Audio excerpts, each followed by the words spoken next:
was signed in December 1921, as Joshua mentioned, but the actual entering into force was in 1922. I think it's fair to say that not too many people held out great hope for Ireland in 1922. We didn't have a whole lot of things in our favour, let's say.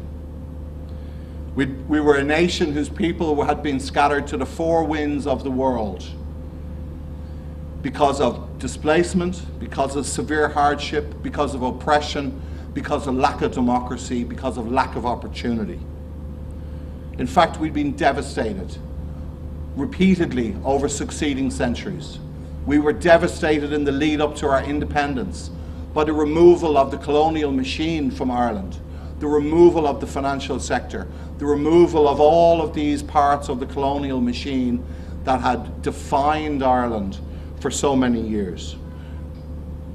Very conservative, very insular, very backward.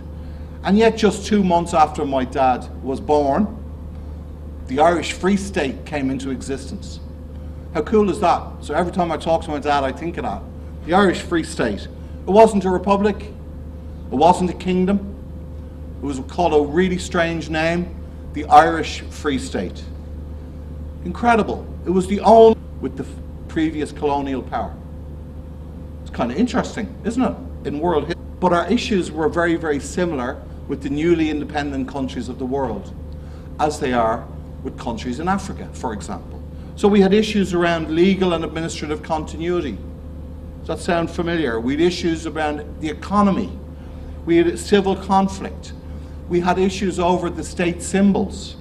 We had most of our population living outside of the country, and we had insecure minorities living within our country, and our country was divided. Somebody took the map of our country and literally drew a line on it. There was no science to it. The new lead for our service on the UN Security Council, our 2-year term.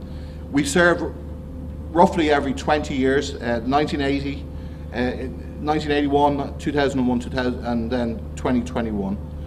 And there's 3 principles that guide our membership of the United Nations, and particularly our work on the Security Council. It's about building peace, strengthening conflict resolution and prevention, and ensuring accountability. And with a quick flyover Irish history, there should be no mystery about those 3 principles.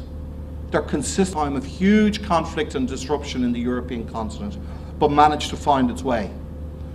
We know that the UN Charter confers on the Council the primary responsibility for the maintenance of international peace and security.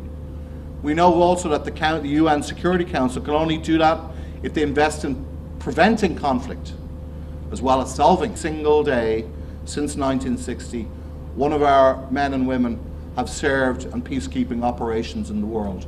Now, again, if you want to understand why we do that, why does that matter to us? Why does every school in Ireland fly a United Nations flag? Why does every single primary school in our whole country have the UN Charter on the way in? Well, I've told you our history was one of occupation and oppression for 800 years. So it is natural for us to want to support a multilateral system that prevents the same experience being inflicted on other people that the Irish people went through. We are hugely committed, and it was funny when the professor was mentioning St. Patrick's Day.